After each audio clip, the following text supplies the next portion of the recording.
यति के लिए एकादशः कृत्य का वर्णन। स्कंद जी कहते हैं, वामदेव, यति का एकादशः प्राप्त होने पर जो विधि बताई गई है उसका मैं तुम्हारे स्नेहवश वर्णन करता हूँ। मिट्टी की वेदी बनाकर उसका सम्मार्जन और उपलेपन करें।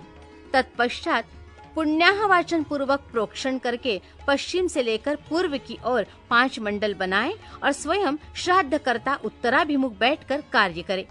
प्रादेश मात्र लंबा चौड़ा चौकर मंडल बनाकर उसके मध्य भाग में बिंदु, उसके ऊपर त्रिकोण मंडल, उसके ऊपर षटकोण मंडल और उसके ऊपर गोल मंडल बनावे।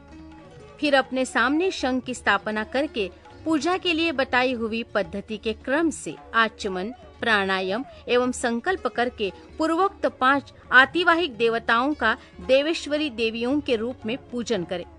उत्तर और आसन के लिए कुश डालकर जल का स्पर्श करे।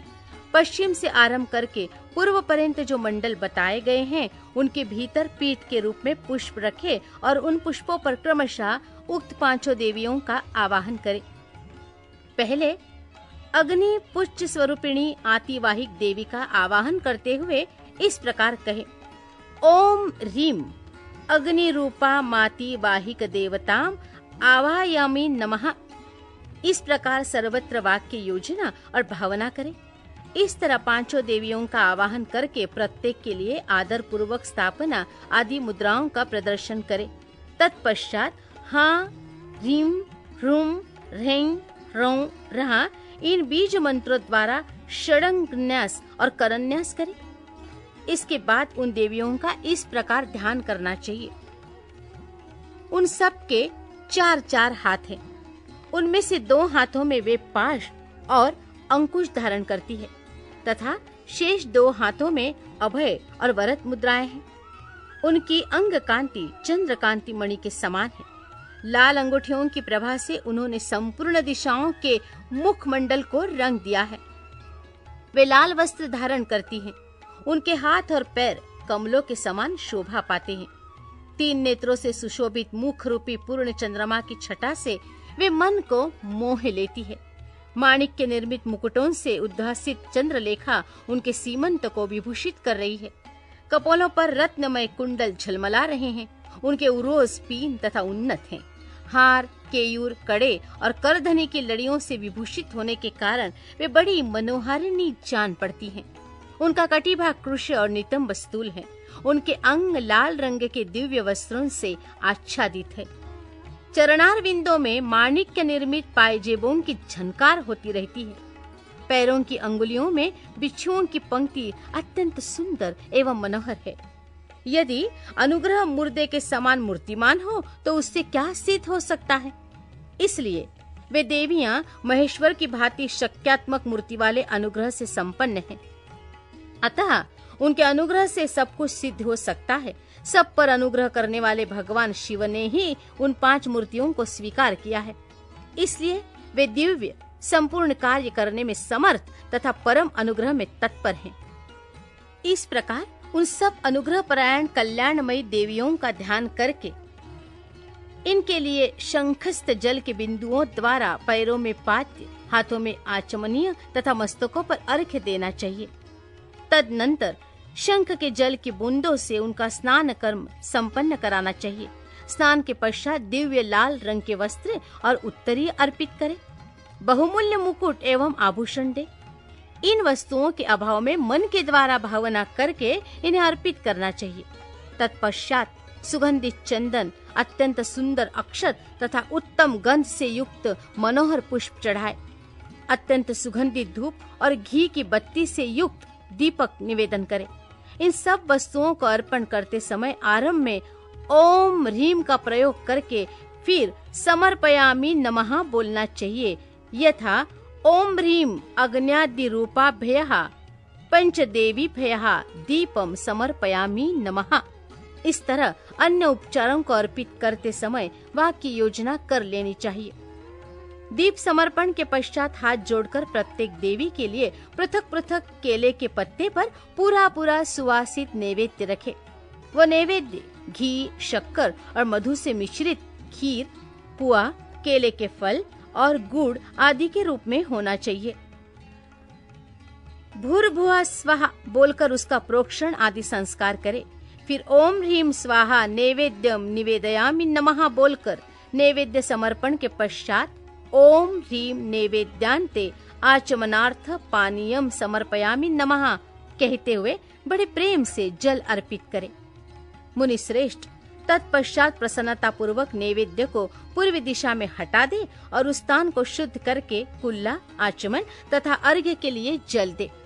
फिर तांबूल, धूप और दीप देकर परिक्रमा एवं नमस्कार करके मस्तक पर हाथ जोड़ इन सब देवियों से इस प्रकार प्रार्थना करे। हे श्री माताओं, आप अत्यंत प्रसन्न हो शिवपद की अभिलाषा रखने वाले इस यति को परमेश्वर के चरणार पिंडों में रख दें और इसके लिए अपनी स्वीकृति दे। इस प्रकार प्रार्थना करके उन सब का वे जैसे आई थी उसी तरह विदा देकर विसर्जन कर दे और उनका प्रसाद लेकर कुमारी कन्याओं को बांट दे या गौओं को खिला दे अथवा जल में डाल दे। इनके सिवा और कहीं किसी प्रकार भी न डाले। यही पार्वण करे। यति के लिए कहीं भी एकोद्दिष्ट श्राद्ध का विधान नहीं है। यहाँ पार्वण श्राद्ध के लिए जो नियम है उसे मैं बता रहा हूँ। मुनि श्रेष्ठ, तुम उसे सुनो। इससे कल्याण की प्राप्ति होगी। श्राद्ध करता पुरुष स्नान करके प्राणायाम करे, यज्ञोपवीत पहन सावधान हो, हाथ में पवित्र धारण करके देश काल का कीर्तन करने के पश्चात मैं इस पुण्य तिथि को पार्वण श्राद्ध करूंगा, इस तरह संकल्प करे। संकल्प के बाद उत्तर दिशा में आसन के लिए उत्तम कुश बिछाए। फिर जल का स्पर्श करे। उन आसनों पर दृढ़ता पूर्वक उत्तम व्रत का पालन करने वाले 4 शिवभक्त ब्राह्मणों को बुलाकर भक्ति भाव से बिठाए।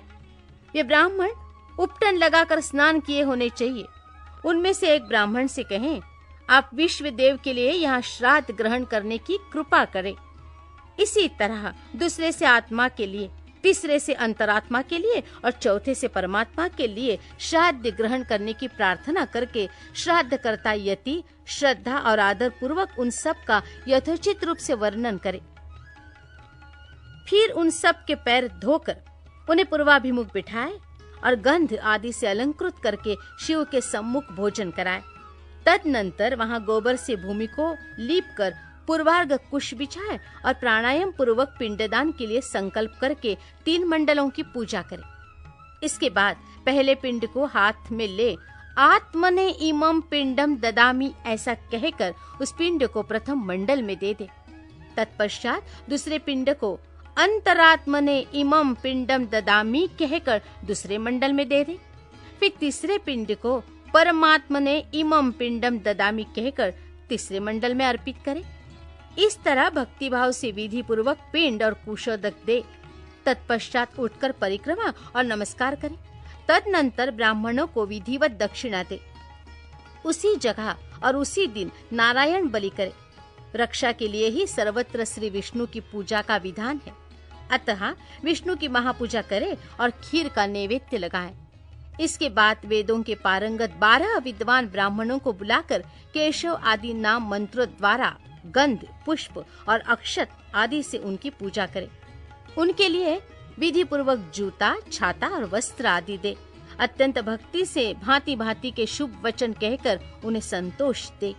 फिर पूर्वाग्र कुशों को बिछाकर ओम भुवः स्वाहा, ओम भुवः स्वाहा, ओम सुवः स्वाहा ऐसा उच्चारण करके पृथ्वी पर खीर की बलि दे।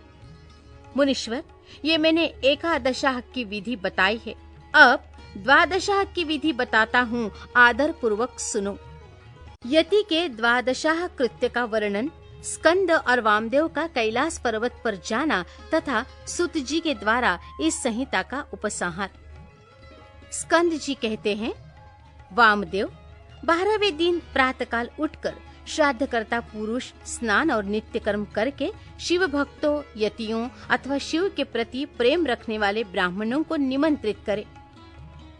मध्याह्न काल में स्नान करके पवित्र हुए उन ब्राह्मणों को बुलाकर भक्ति भाव से विधि पूर्वक भांति भांति के स्वादिष्ट अन्न भोजन कराए। फिर परमेश्वर के निकट बिठाकर पज्जावरण पद्धति से उनका पूजन करे। तत्पश्चात मौन भाव से प्राणायाम करके देश काल आदि के कीर्तन पूर्वक महान संकल्प की प्रणाली के अनुसार संकल्प करते हुए अस्मद् गुरोरिह पूजाम करिष्ये, मैं अपने गुरु की यहाँ पूजा करूंगा, ऐसा कहकर कुशों का स्पर्श करे। फिर ब्राह्मणों के पैर धोकर आचमन करके श्राद्धकर्ता मौन रहे और भस्म से विभूषित उन ब्राह्मणों को पूर्वाभिमुख आसन पर बिठाए। वहाँ सदाशिव आदि के क्रम से उन 8 ब्राह्मणों का बड़े आदर के साथ चिंतन करे, अर्थात उन्हें सदाशिव आदि का स्वरूप माने। मुने अन्य 4 ब्राह्मणों का भी 4 गुरुओं के रूप में चिंतन करे। चारों गुरु ये हैं: गुरु, परम गुरु, परात्पर गुरु और परम श्रेष्ठी गुरु। परमेष्टि गुरु का उनमें उमा सहित महेश्वर की भावना करते हुए चिंतन करे। अपने गुरु का नाम लेकर ध्यान करे। उन सब के लिए इदमासनम ऐसा कहकर पृथक पृथक आसन रखे। आदि में प्रणव, बीच में द्वितीयांत गुरु तथा अंत में आवाहयामि नमः बोलकर आवाहन करे। यथा ओम अमुक नामानम गुरुम आवाहयामि नमः, ओम परम गुरुम आवाहयामि नमः, ओम परात्पर गुरुम आवाहयामि नमः, ओम परमेष्टि गुरुम आवाहयामि नमः। इस प्रकार आवाहन करके अर्घोदक, अर्घ्य में रखे हुए जल से पाद्य, आचमन और अर्घ्य निवेदन करे। फिर वस्त्र, गंध और अक्षत देकर ओम गुरुवे नमः इत्यादि रूप से गुरुओं को तथा ओम सदाशिवाय नमः इत्यादि रूप से 8 नामों के उच्चारण पूर्वक 8 अन्य ब्राह्मणों को सुगंधित फूलों से अलंकृत करे। तत्पश्चात धूप दीप देकर कृतमिदं सकलमाराधनम संपूर्ण मस्तु, की गई ये सारी आराधना पूर्ण रूप से सफल हो, ऐसा कहकर खड़ा हो नमस्कार करे। इसके बाद केले के पत्तों को पात्र रूप में बिछाकर जल से शुद्ध करके उन पर शुद्ध अन्न, खीर, पुआ, दाल और साग आदि व्यंजन परोसकर केले के फल, नारियल और गुड़ भी रखे। पात्रों को रखने के लिए आसन भी अलग अलग दे। उन आसनों का क्रमशः प्रोक्षण करके उन्हें यथास्थान रखे।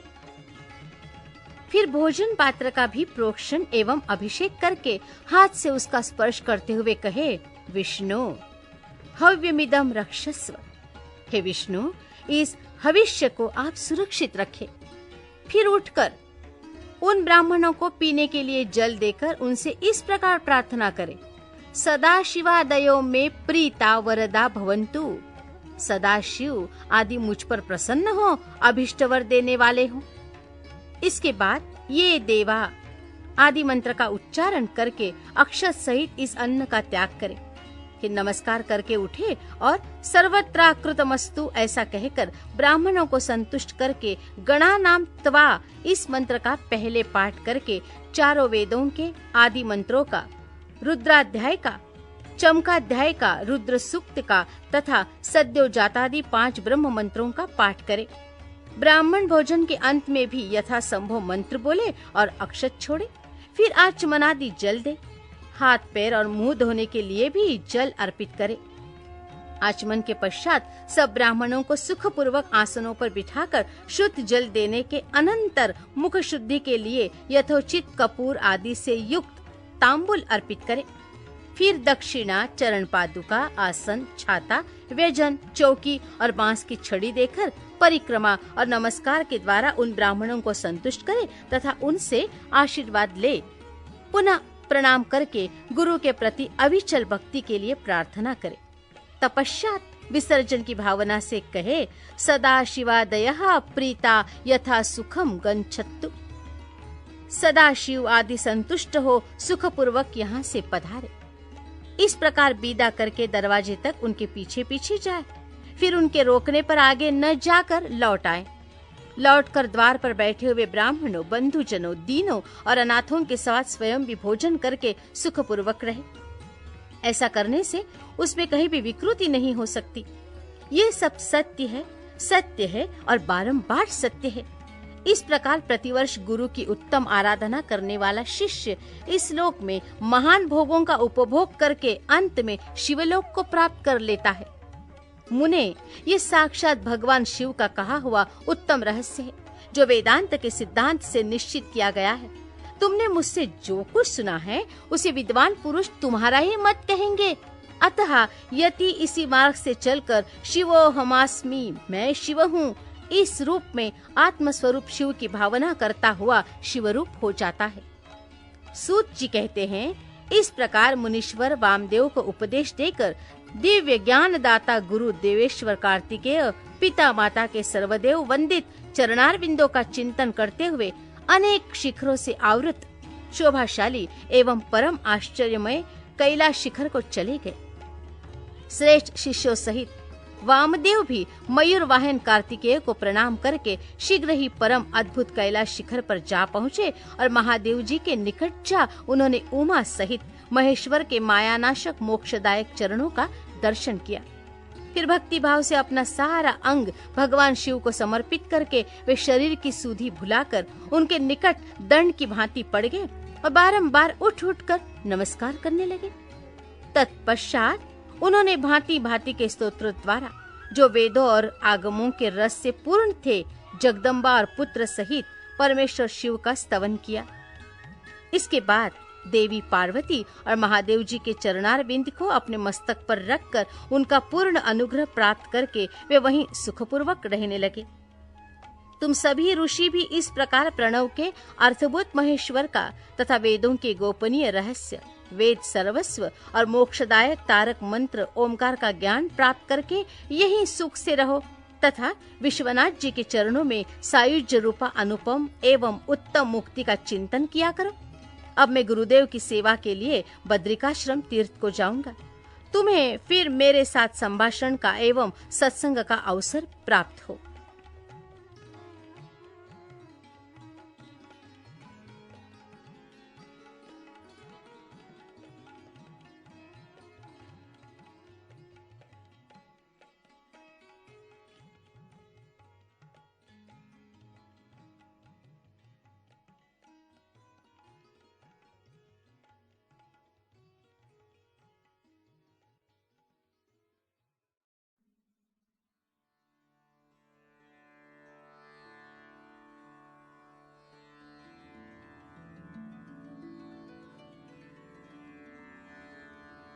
वायवीय संहिता पूर्व खंड। प्रयाग में ऋषियों द्वारा सम्मानित सूत जी के द्वारा कथा का आरंभ, विद्या स्थानों एवं पुराणों का परिचय तथा वायु संहिता का प्रारंभ। व्यास जी कहते हैं, जो जगत की सृष्टि पालन और संहार के हेतु तथा प्रकृति और पुरुष के ईश्वर हैं, उन प्रथम गण पुत्रद्वय तथा उमा सहित भगवान शिव को नमस्कार है, जिनकी शक्ति की कहीं तुलना नहीं है, जिनका ऐश्वर्य सर्वत्र व्यापक है तथा स्वामित्व और विभूति जिनका स्वभाव कहा गया है।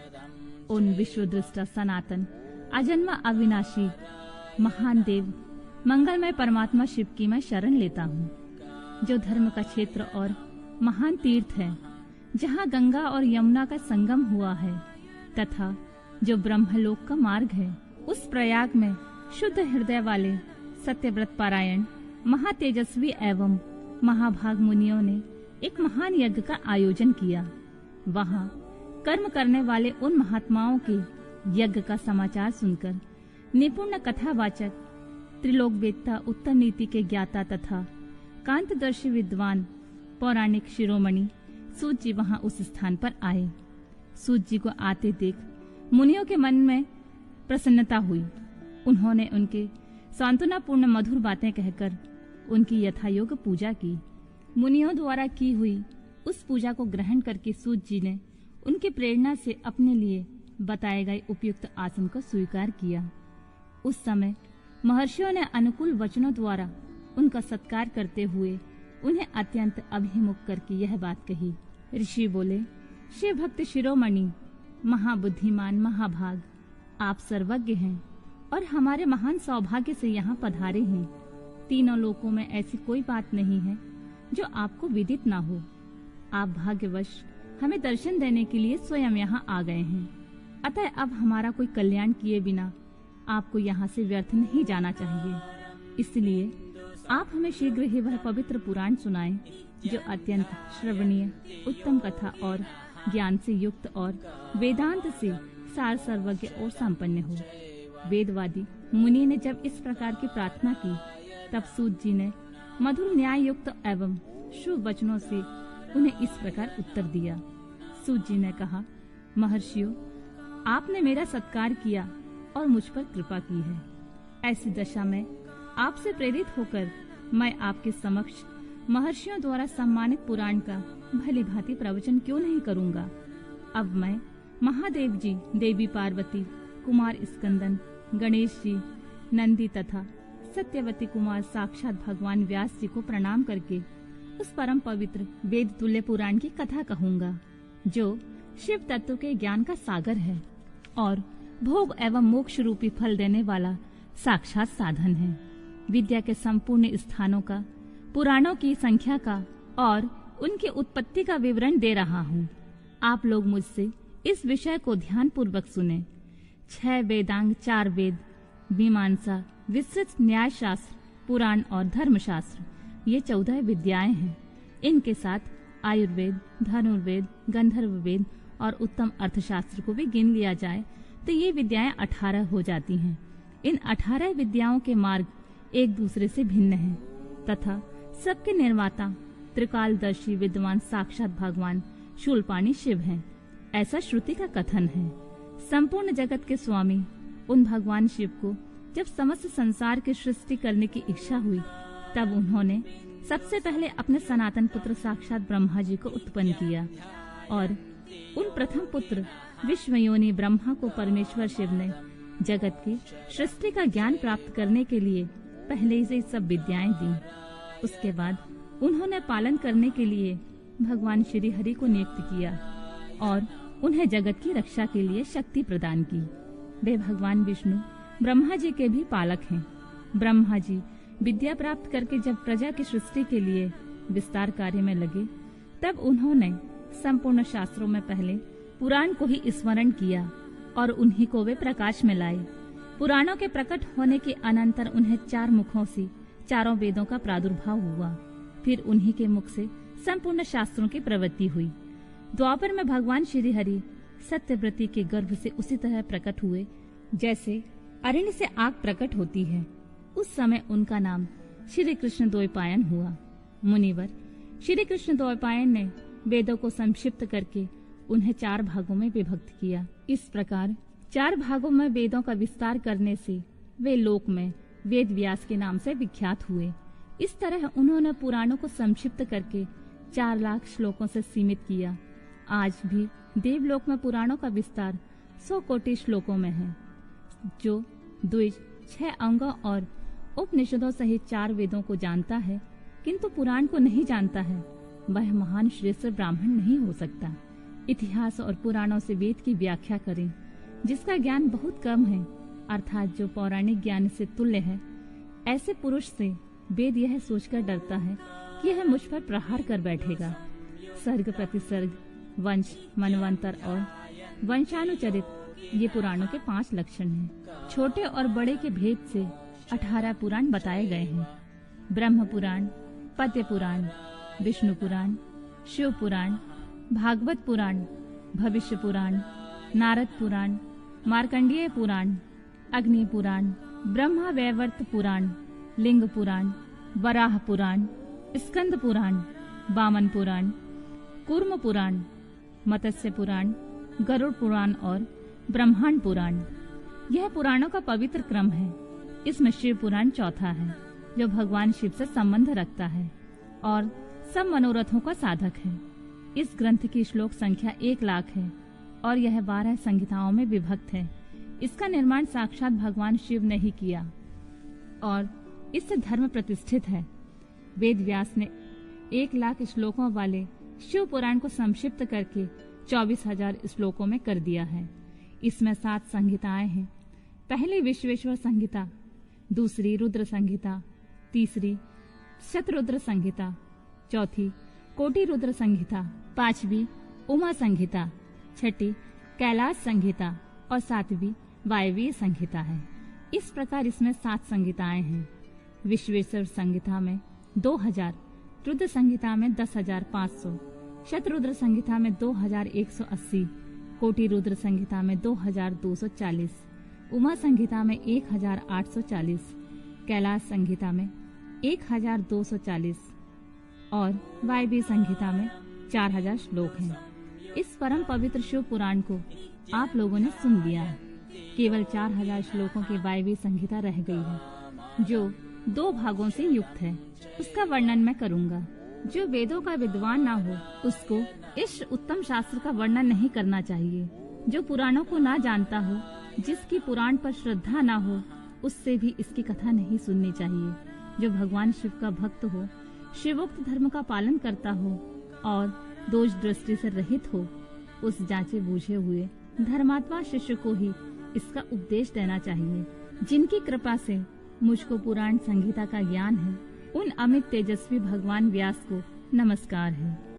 ऋषियों का ब्रह्मा जी के पास जाकर उनकी स्तुति करके उनसे परम पुरुष के विषय में प्रश्न करना और ब्रह्मा जी का आनंद मग्न हो रुद्र कहकर उत्तर देना।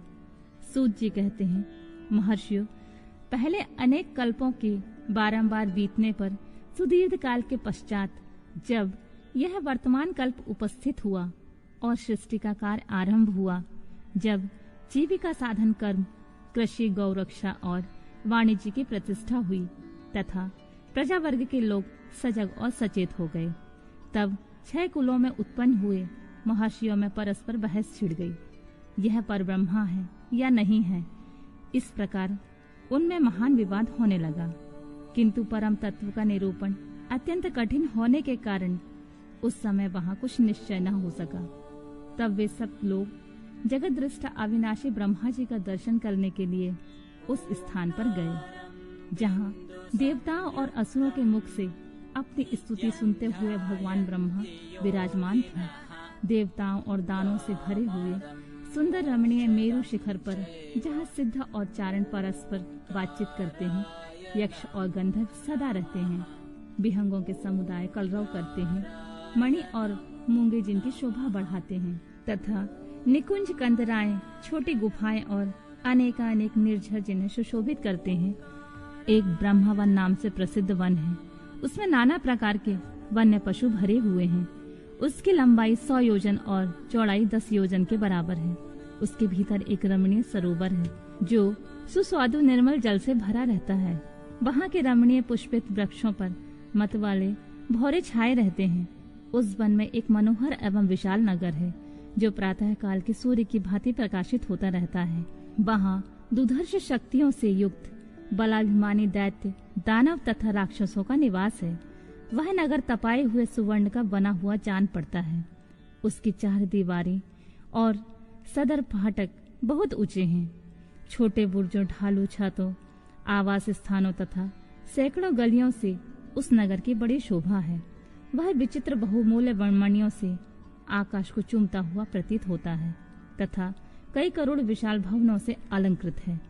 उस नगर में प्रजापति ब्रह्मा अपने सभासदों के साथ निवास करते हैं। वहां जाकर उन मुनियों ने साक्षात लोक पितामह ब्रह्मा जी को देखा। देवर्षियों के समुदाय उनकी सेवा में बैठे थे। उनकी अंग कांति शुद्ध स्वर्ण के समान थी। वे सब आभूषणों से विभूषित थे। उनका मुख प्रसन्न था, उससे सौम्य भाव प्रकट होता था। उनके नेत्र कमल दल के समान विशाल थे।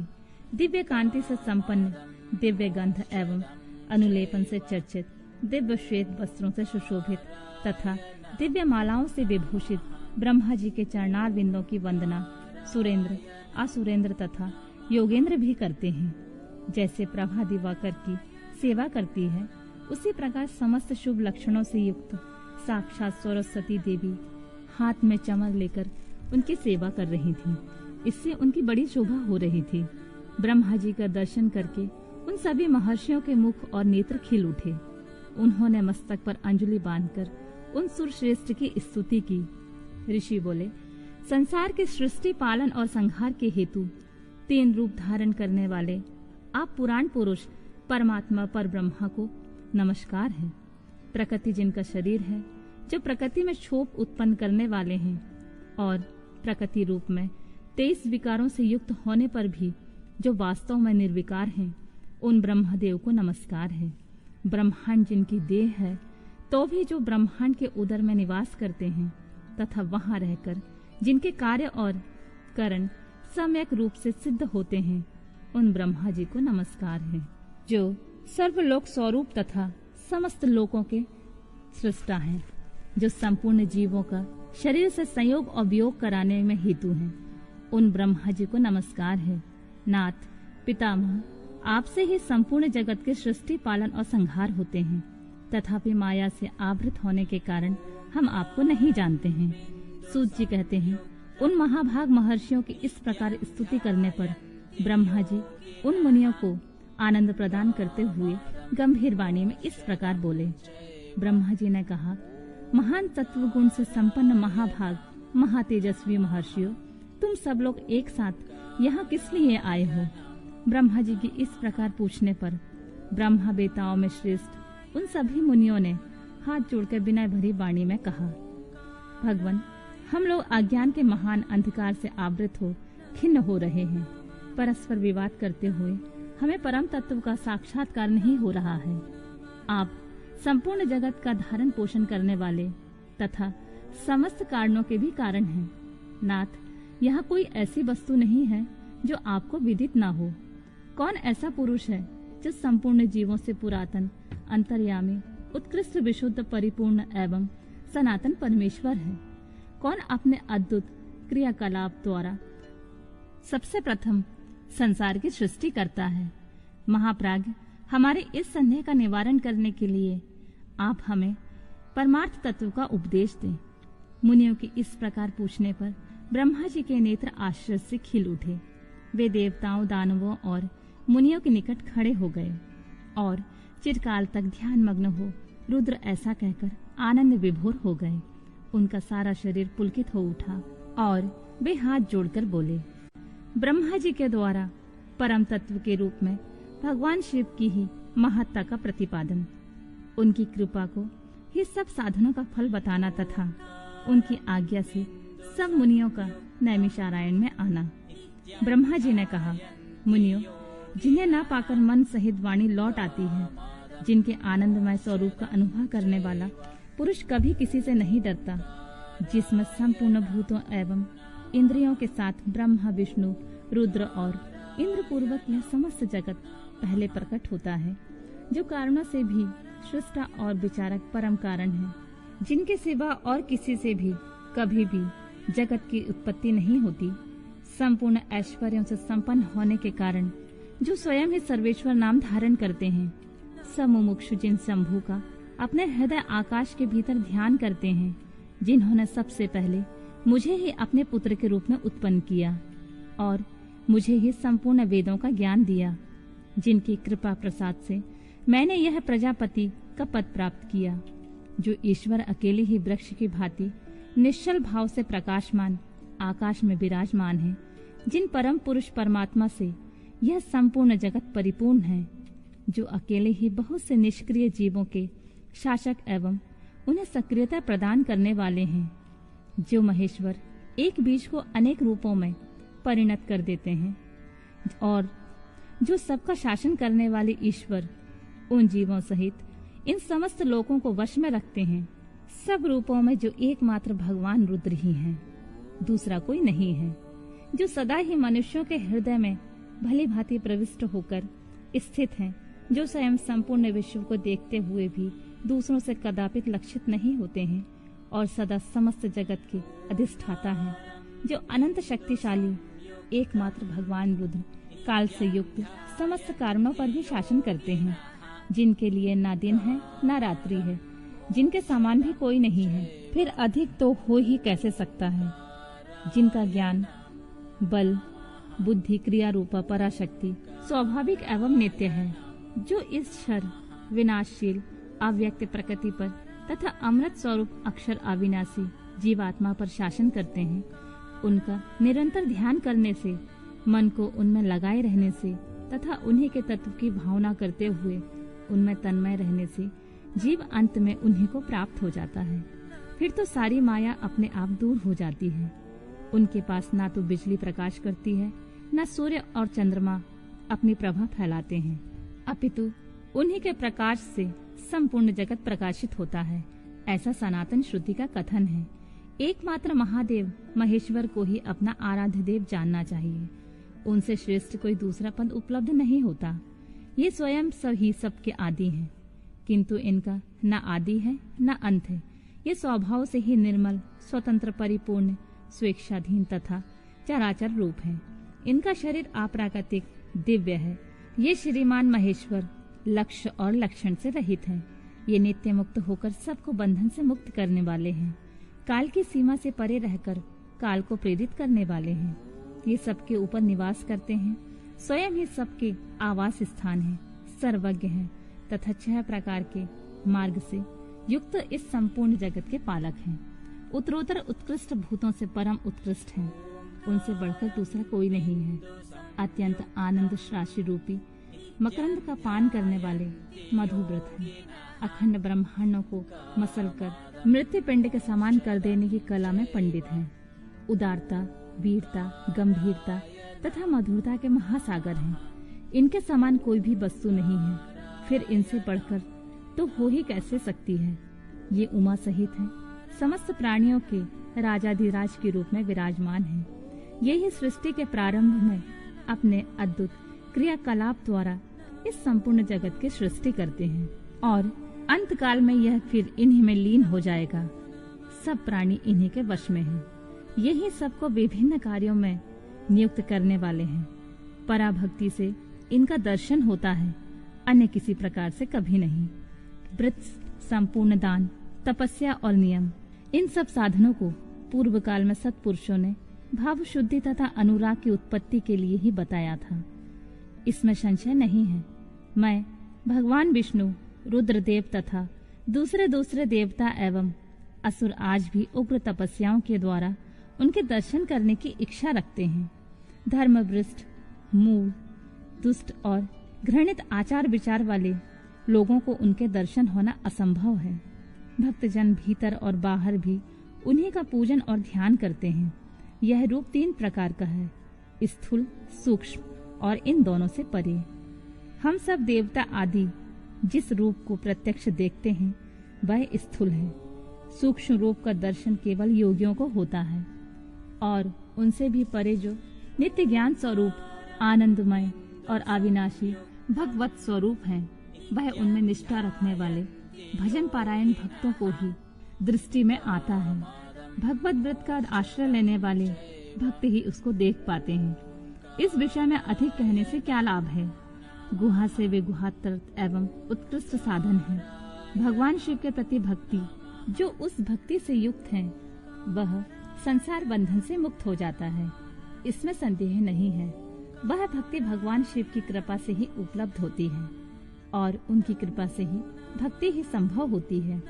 इस प्रकार ये दोनों एक दूसरे के आश्रित हैं। ठीक वैसे ही जैसे अंकुर से बीज और बीज से अंकुर होता है। जीव को भगवत कृपा से ही सर्वत्र सिद्धियां प्राप्त होती हैं। संपूर्ण साधनों से अंत में भगवान की कृपा ही साध्य है। अंतःकरण की शुद्धि या प्रसाद का साधन है। धर्म और उस धर्म के स्वरूप का प्रतिपादन वेद ने किया है। वेदों के अभ्यास से पहले के पुण्य और पापों में समता आती है। उस समता से प्रसाद, प्रसन्नता या अंतः शुद्धि का संपर्क प्राप्त होता है और उससे धर्म की वृद्धि होती है। धर्म की वृद्धि से पशु पापों का क्षय होता है। इस तरह जिसके पाप क्षीर्ण हो गए हैं, उस जीव को अनेक जन्मों में भी अभ्यास से क्रमशः उमा महेश्वर के तत्व का ज्ञान प्राप्त होकर उसके हृदय में उनके प्रति भक्ति का उदय होता है और उस भक्ति भाव के अनुरूप ही महेश्वर के कृपा प्रसाद का उद्रेक होता है। उस प्रसाद से कर्मों का त्याग होता है। कर्मों के त्याग का अभिप्राय उनके फलों के त्याग से है, कर्मों के स्वरूपतः त्याग से नहीं। अतः यह सिद्ध हुआ है कि कर्म फलों के त्याग से शिव धर्म में मंगलमय प्रवृत्ति होती है। इसलिए शिव का कृपा प्रसाद प्राप्त करने के उद्देश्य से तुम सब लोग अपने स्त्री पुरुष और अग्नियों के साथ वाणी और मन के दोषों से रहित होकर एकमात्र भगवान शिव का ही ध्यान करते रहो। इन्हीं में निष्ठा रखकर उनके भजन में तत्पर हो जाओ। उन्हीं में मन लगाकर उनके आश्रित होकर रहो। सब कार्य करते हुए मन से उन्हीं का चिंतन किया करो। 1,000 दिव्य वर्षों के लिए दीर्घकालिक यज्ञ का आयोजन करके उसे पूर्ण करो। यज्ञ के अंत में मंत्र द्वारा आवाहन करने पर साक्षात वायु देवता वहां पधारेंगे। फिर वे ही तुम सब लोगों के कल्याण का साधक और उपाय बताएंगे। तत्पश्चात तुम सब लोग परम सुंदर पुण्यमयी वाराणसीपुरी को जाना, जहाँ पिनाक मणि श्रीमान भगवान विश्वनाथ भक्तजनों पर अनुग्रह करने के लिए देवी पार्वती के साथ सदा विहार करते हैं। द्विजोत्तमों, वहां तुम्हें बड़ा भारी आश्चर्य दिखाई देगा। इन आश्चर्य को देखकर फिर तुम मेरे पास आना, तब मैं तुम्हें मोक्ष का उपाय बताऊंगा। इस उपाय से एक ही जन्म में मुक्ति तुम्हारे हाथ में आ जाएगी, जो अनेक जन्म से संसार बंधन से छुटकारा दिलाने वाली होगी। यह मैंने मनोमय चक्र का निर्माण किया है। इस चक्र को मैं यहाँ से छोड़ता हूँ, जहाँ जाकर इसकी नैमी विशीर्ण हो जाए, टूट फूट जाए, वही तपस्या के लिए शुभ देश है। ऐसा कहकर पितामह ब्रह्मा ने उस सूर्य तुल्य तेजस्वी मनोमय चक्र की ओर देखा और महादेव जी को प्रणाम करके उसे छोड़ दिया। वे सब ब्राह्मण उस लोकनाथ ब्रह्मा जी को प्रणाम करके उस स्थान के लिए चल दिए, जहाँ उस चक्र की नेमी जीर्ण शीर्ण होने वाली थी। ब्रह्मा जी का फेंका हुआ वह सुंदर चक्र मनोहर शिलाखंडों से युक्त और निर्मल एवं स्वादिष्ट जल से पूर्ण किसी वन में गिरा, जहाँ चक्र की नेमी के शीर्ण होने से वह मुनि पूजित वन नैमिष नाम से विख्यात हुआ। अनेक यक्ष, गंधर्व और विद्याधर यहाँ आकर रहने लगे। पूर्व काल में जगत की सृष्टि करने की इच्छा रखने वाले विश्वदृष्टा एवं गार्हपत्य अग्नि के उपासक ब्रह्माज्ञ प्रजापतियों ने वही दिव्य यज्ञ का आरंभ किया था। वहीं शब्द शास्त्र, अर्थशास्त्र तथा न्याय शास्त्र के ज्ञाता विद्वान महर्षियों ने शक्ति ज्ञान और क्रिया योग के द्वारा शास्त्रीय विधि का अनुष्ठान किया था। उसी स्थान पर वेद वेदता विद्वान सदावाद और जल्प के बल से युक्त वचनों द्वारा अतिवाद करने वाले वेद बहिष्कृत नास्तिकों को पराहत या पराजित करते थे। तभी से नैमिषारण्य ऋषियों की तपस्या की योग स्थान बन गया। इस स्फटिक मणिमय पर्वत की शिलाओं से झरते हुए अमृत के समान मधुर एवं स्वच्छ जल के कारण वह वन बड़ा ही रमणीय प्रतीत होता है।